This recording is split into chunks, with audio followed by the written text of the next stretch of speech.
Moin Leute, wir sind RR Tours. Wow. Wir reisen momentan durch Nord-, Mittel- und Südamerika und möchten euch mit diesen Videos dabei mitnehmen.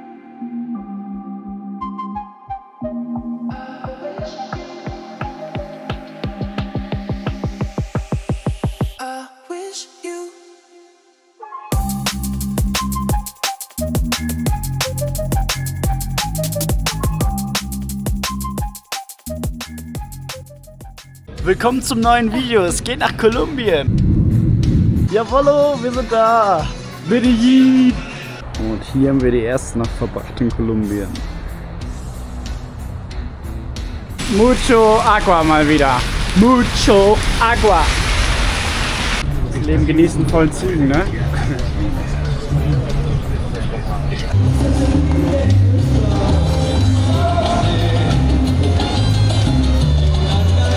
Jawohl, wir haben es geschafft. 16,5 Stunden waren wir jetzt unterwegs mit Bus.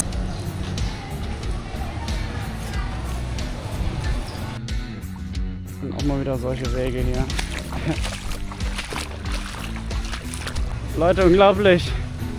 Aber wir sind da. Guten Morgen, Leute. Wir haben es überlebt. So haben wir heute Nacht gepennt.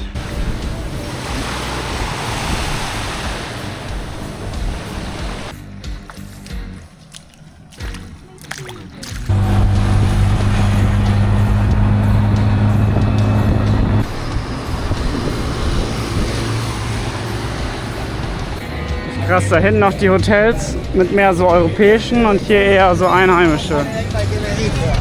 So Leute, heute bleiben wir hier in der Unterkunft, wie ihr seht. Wir sind immer noch hier. So, damit sind wir wieder unterwegs heute. Es geht hier den Strand entlang. Ich glaube, hier ist gerade jemand massiv eingesunken da. Was ist hier wieder passiert? So, und wieder an den Strand.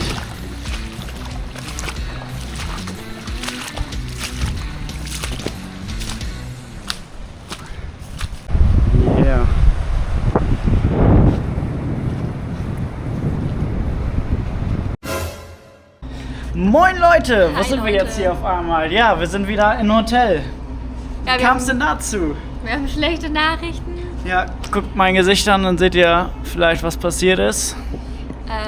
Ja, wir haben uns jetzt auch dazu entschieden, das Land zu verlassen aufgrund des Vorfalls von gestern. Ja, wir waren ja an dem Strand, den ihr auch gesehen habt.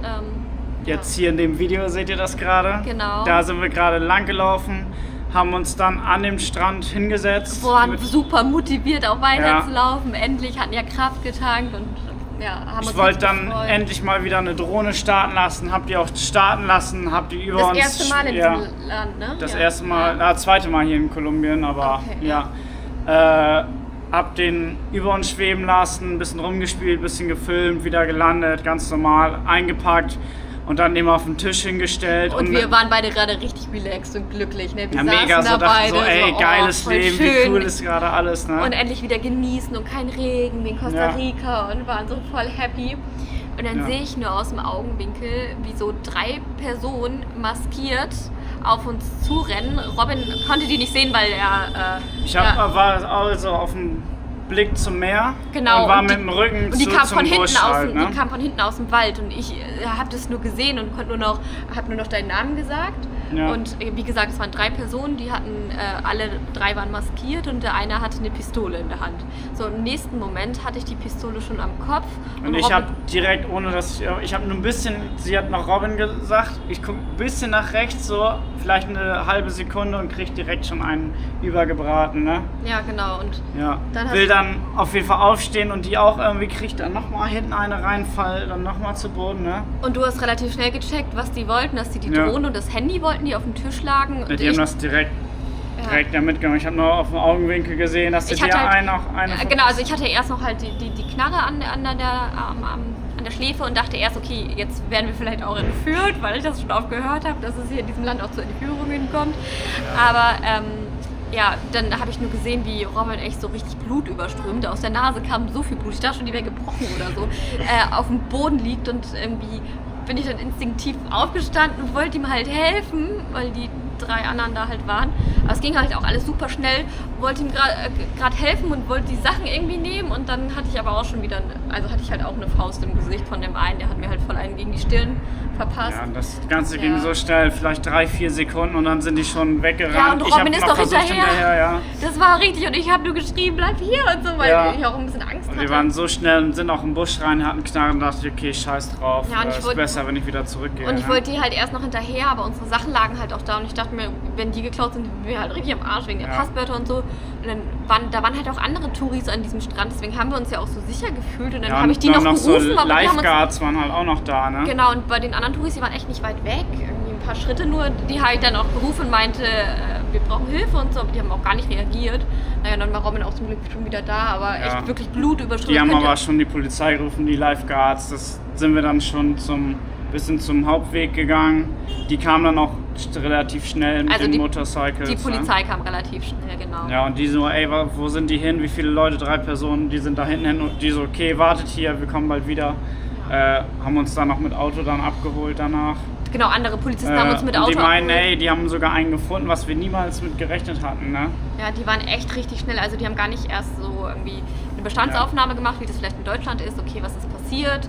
Wer seid ihr? Sondern die waren gleich, okay, wir rennen jetzt, wir gehen in den Wald hinterher und haben den einen auf dem Roller, muss man sich ja mal vorstellen. Die haben den Täter einfach zwischen sich auf dem Roller transportiert, zu dritt auf dem Roller. Und die haben uns direkt gefragt, war er das? Wir haben es direkt erkannt, gecheckt, ne? Ja, auf jeden Fall. Irgendwie wusste ich auch gleich, dass derjenige, das hat man irgendwie so einen Stick, obwohl die alle 3 maskiert waren, ne? Aber auch von der Körpergröße und alles. Und der war ja wirklich relativ jung, jugendlich, hatten wir das Gefühl.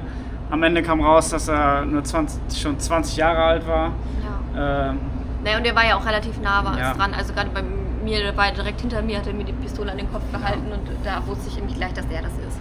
Auf jeden Fall, dann sind wir zusammen in diesem Auto zu dieser Polizeistation gefahren, das seht ihr jetzt hier gerade, der dann auch mit uns da saß. Das war auch ziemlich wild. Ja, die ganze Zeit eigentlich hat er uns dann, also das hat wirklich die ganze Aktion hat er den ganzen Tag noch in Anspruch genommen. Das ist um 13 Uhr passiert und wir waren bis 0 Uhr beschäftigt wegen dieser Aktion. Ja, bis 12:30, glaube ich sogar. Also ziemlich lange. Ja, genau. Und die meiste Zeit vom Tag saß dieser Typ, der mir ja vorher ins Gesicht gehauen hat, einfach neben uns. Ja, das war so und ich ihm immer auf Deutsch beleidigt, fick dich, du Huren, so richtig ausgerastet. Und aber die Polizei, also die haben schnell reagiert, muss man schon sagen. Aber auch ganz andere Arbeitsweise als in Deutschland. Also die hatten nicht mal WLAN an dieser Polizeistation, weil wir noch versucht haben, das Handy zu orten. Und, Wir haben auch gesagt, so, die Drohne ist dann halt so auch selber schuld, aber das Handy war halt echt kacke. Ne? Das ist jetzt echt doof. Handy weg, da war Maps.me drauf, alle Fotos, alle Kontoverbindungen und so weiter. Das ist natürlich echt scheiße, da jetzt wieder alles ranzukommen, aber uns ist nichts passiert, alles gut. Ja, es hätte auch schlimmer ausgehen können. Lernt man halt raus jetzt, ne? Wir sehen das halt auch gerade so ein bisschen als Warnschuss, weil es hätte halt auch wirklich, wirklich schlimmer ausgehen können. Ja. Und es war ja ein Strand, der besucht war. Das war ja nicht so, dass da irgendwie gar keiner war, sondern da waren halt andere Touristen und es war jetzt nicht wie in diesen Slums oder so, durch die wir gelaufen sind, wo wir ja auch wussten, okay, das ist hier gerade echt. Das war schon echt. Wir haben uns zu sicher gefühlt. Also man da muss immer aufpassen, in solchen Ländern wie hier Kolumbien, dass man alles schnell wegpackt, am besten gar nicht Drohne fliegt oder was. Ja, Drohne auf gar keinen Fall. Also das weiß ich nicht, das war einfach zu auffällig. Und auf jeden Fall nach der Polizeistation sind wir dann ja noch ins Krankenhaus, wurden einmal kurz untersucht, alles dokumentarisch aufgelistet und so weiter. Da waren wir dann 1-2 Stunden und danach sind wir dann zu diesem Anwalt oder was auch immer. Da saßen wir eigentlich nur und haben abgewartet, bis die alle Dokumente ausgefüllt haben. Ich glaube, die haben da auch so einen Bericht geschrieben von dem, was passiert ist. Und da ist der Straftäter ja auch noch mit reingeführt worden. Ja, dieser Anwalt-Dings auf jeden Fall auch noch. Ja. Und dann waren wir irgendwann nach, weiß nicht, 10, 11, 12 Stunden dann durch. Ja. Und dann haben wir zum Glück noch dieses Hotel hier gefunden. Können hier noch 2 Tage verbringen. Wir haben jetzt Flug gebucht wieder zurück nach Phoenix, nach dann Sedona, wo Dodgy ja noch steht. Weil wir auch gesagt haben, es macht keinen Sinn, jetzt noch weiter mit so einem Gefühl irgendwie durch dieses Land zu reisen. Ich kann es mir gerade aktuell nicht vorstellen, dann irgendwie auch in der Hängematte zu schlafen. Man weiß nicht, wer dann da nachts vor der Hängematte steht. Ja, ist jetzt so ein unsicheres Gefühl. Wäre nichts passiert, hätten wir, glaube ich, noch hier viel weiter gemacht und so. Aber war vielleicht gut so. Sonst wäre vielleicht noch mehr passiert. Und ne? zum Beispiel sowas wie Pfefferspray oder so, das hätten wir gar nicht einsetzen können. Wir haben da auch drüber geredet. Gar nichts. Wir hatten gar keine Möglichkeiten, uns zu wehren. So schnell mit Rückendings, ohne was zu sehen, wir hatten gar keine Chance. Ja. Ne? Das macht einen auch so ein bisschen sauer. Mies gelaufen, aber gut, lernt man eben draus. Ne? Ja.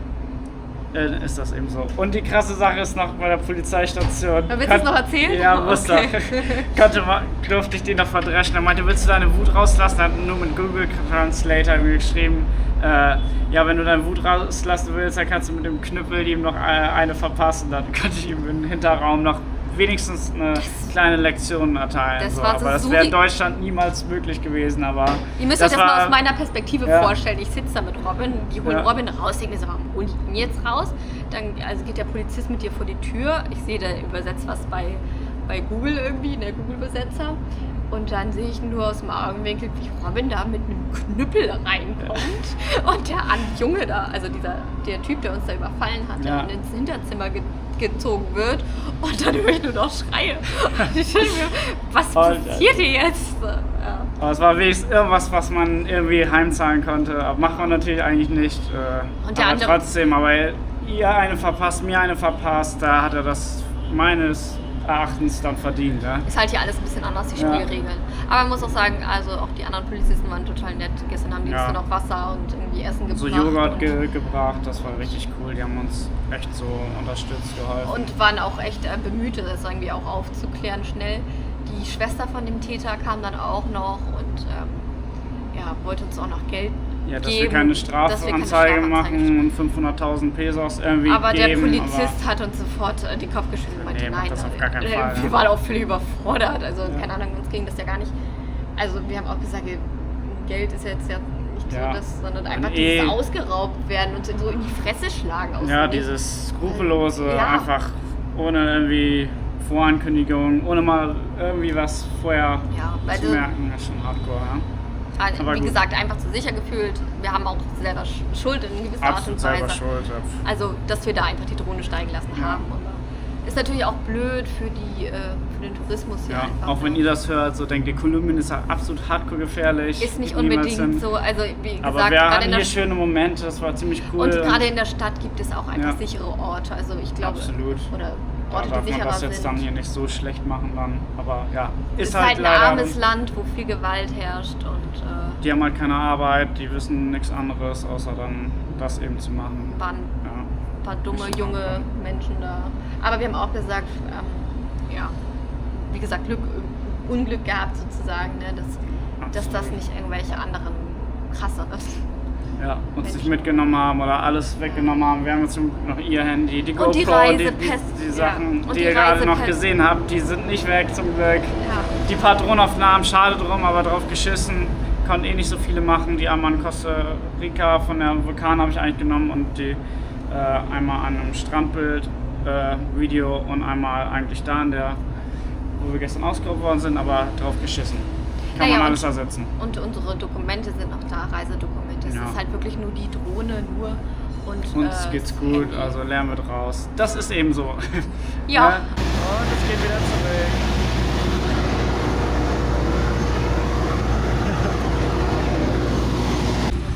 So, wir sehen noch leicht lediert aus. Ne? Also bei mir sackt das jetzt hier so ein bisschen nach unten irgendwie, keine Ahnung. Aber wir haben es geschafft, wir sitzen im Flieger. Eben ging was mit Esther erst nicht, sie brauchte da irgendein Date. Wir dachten schon, wir müssten hier bleiben, Kolumbien. Aber wir haben es geschafft. Ankommen und reinkommen ins Land, es bleibt nochmal spannend. Absolut. Ja.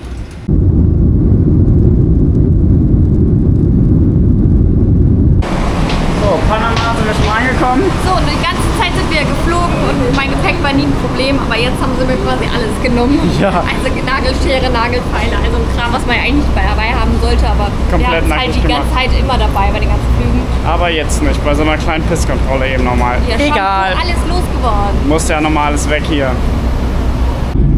Hello, California. So, wir sind in Los Angeles gelandet. Und? Ja, jetzt müssen wir mal gucken, ob ich rein darf ins Land. Mit der Esther, ne? Ja. Weil der Antrag ist raus, aber noch nicht die Bestätigung. Es wird wild. Wir sind fick und fertig, Alter.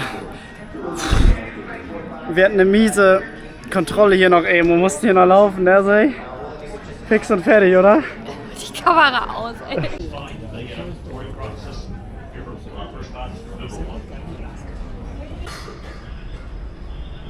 So, hier haben wir die Nacht verbracht, hier in Phoenix. Gestern war nochmal richtig was los in Los Angeles, ne? Ja, das war absolute Scheiße. Das war richtig Müll. Die Aktion da in Kolumbien haben wir jetzt auch noch richtig Stress da mit der Border Protection, also die Einreise Wir da. hatten schon Sorge, weil mein ESTA-Antrag nicht richtig durch war. Ja. Und wir beim ersten Flughafen hatten wir schon Stress deswegen. Beim zweiten Flughafen wurde dann mein Rucksack komplett auseinandergenommen.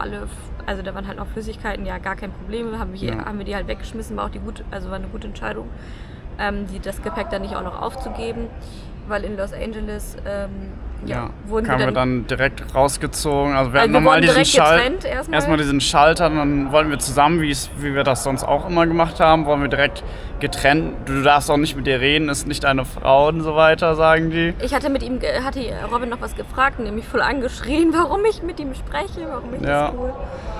Und dann wurden wir nochmal richtig verhört da im Hinterzimmer. Auch getrennt voneinander. Auch getrennt, wollen wir 1000 Fragen. Wie viel haben sie denn verdient? Was haben sie gemacht? Was haben sie vorher gemacht? 10 Milliarden Fragen. Hast dich gefühlt wie ein Schwerverbrecher da. Aber wirklich. Und dann, also ich saß echt im Hinterraum, haben die mich hier geführt, weil Robin wurde erst aufgerufen, ganz normal, da wo die anderen Leute auch waren. Dann kam so ein Typ zu mir und meinte, komm mal mit. Und dann musste ich dem hinterher. Ja, und dann waren da 2 Männer, die mich da befragt haben. Und also, keine Ahnung, auch wie die mich befragt haben, das war richtig, also es war nicht schön. Mich auch gefragt, wie wir das denn finanzieren können. Das ist ja alles, klar, diese normalen Fragen halt auch, aber diese dominante Art da, das war richtig super dominant. Und in dem Moment war es einfach viel zu viel dann, ne? Ja, und vor allen Dingen dann auch wieder so Leute mit Pistolen vor einem zu sehen, nachdem da irgendwie vor ein paar Tagen mir gerade die Knarre in den Kopf gehalten wurde. Das war super schön. Ja, auf jeden Fall. Und dann hatten wir noch richtig Stress, den Anschlussflug zu kriegen. Da mussten wir laufen durch zigtausend Terminals, das ist ja in Los Angeles riesig da. Hatten wir auch noch richtig Stress, aber wir haben es geschafft hier nach Phoenix. Genau, und gleich wir nur noch den Shuttle. Kommt unser Bus-Shuttle, der fährt nach Sedona zu unserem Dodgy und dann ist die Welt wieder in Ordnung.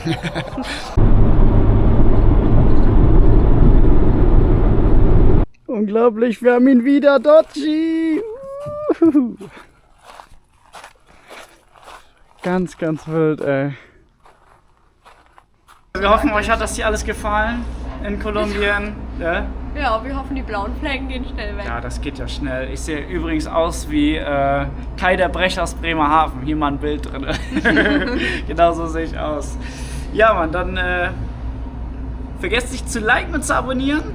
Und dann seht ihr weiter, was bei uns weiter und so passiert. Demnächst dann wieder in der USA. Eure RR Tours.